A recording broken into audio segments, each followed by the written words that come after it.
Anita racetrack, for example, suddenly became a community of about 17,000 persons. In the heart of Southern California, where the Santa Anita racetrack stands, a dark chapter of American history unfolded. Between March and October 1942, this site transformed into the Santa Anita detention camp, the largest of the temporary WCCA camps, holding a peak population of 18,719 Japanese prisoners. Originally part of Rancho Santa Anita, the area's transformation from a racetrack to a detention camp marks a solemn reminder of a time when fear and suspicion overshadowed liberty. Originally part of the Rancho Santa Anita, owned by the San Gabriel Mission and later acquired by Elias Jackson Lucky Baldwin, the racetrack was a symbol of California's golden age of entertainment and sport.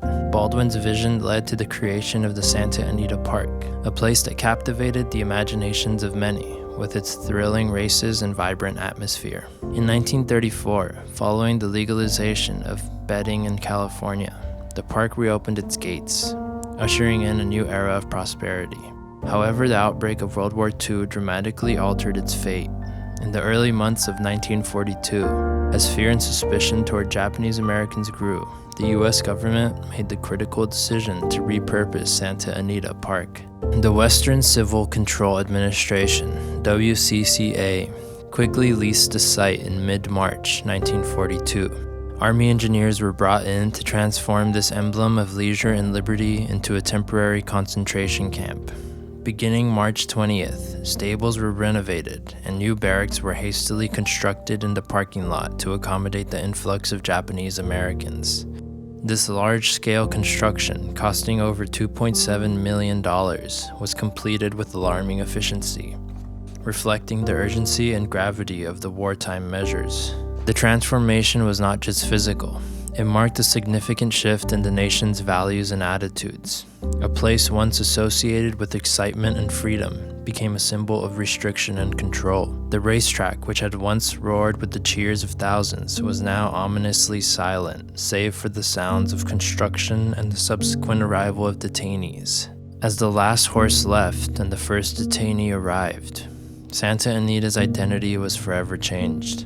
Its grandstand, once a place of celebration, became a housing area for bachelors. Its stables, which had once housed champion thoroughbreds, were now makeshift homes for thousands of Japanese Americans.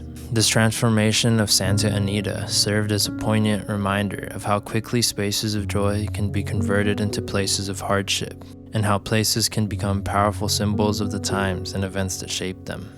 Families, business owners, students, and elders from various walks of life were brought to this improvised detention center, a stark deviation from the life they knew.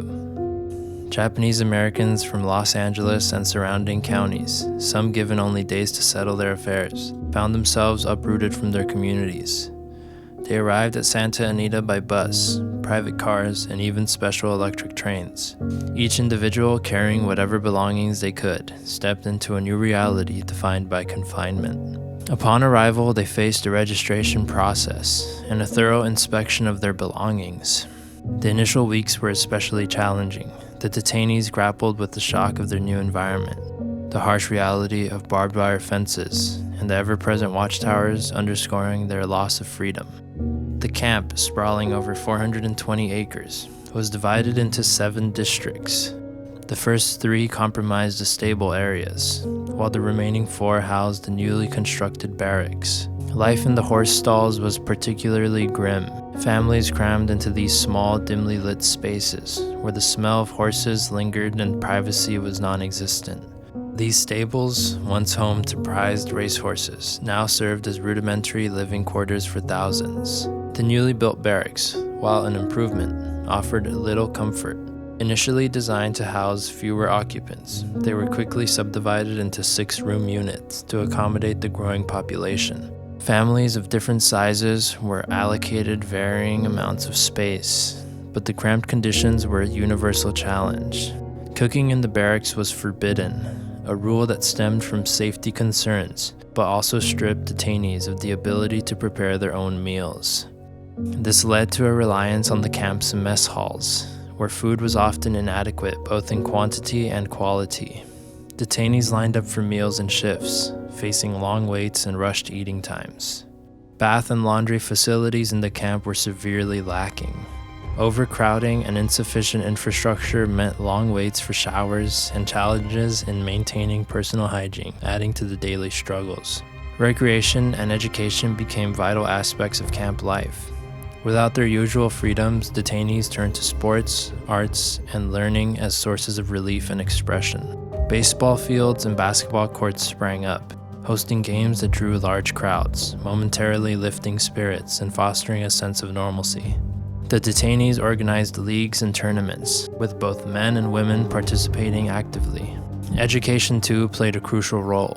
Makeshift classrooms were established, often in the grandstand's lobbies, where noise and distractions were constant challenges. Yet the desire for education was strong, and volunteers within the camp, many of whom were teachers and students before the war, stepped forward to teach. They held classes for children and adults alike, covering basic education, language lessons, and even American history and civics, a poignant subject given their current situation. Cultural activities also flourished. Music, dance, and theater provided an escape and a way to preserve Japanese American culture. The camp had its own orchestra and bands, and detainees organized talent shows and concerts. The camp newspaper, the Santa Anita Pacemaker, became a crucial communication tool, offering news, stories, and a platform for expression. Notable among the detainees were individuals like George Takei, who would later gain fame as an actor, and several World War I veterans. Their presence underscored the diverse backgrounds of the camp's population, from young children to the elderly, each with their own story of disrupted lives and dreams on hold. Amid these activities, there were also efforts to self-govern and maintain order within the camp. The detainees formed committees and councils, attempting to create a semblance of democratic process under the watchful eyes of their captors. As the autumn of 1942 approached, the chapter of the Santa Anita detention camp began to draw to a close.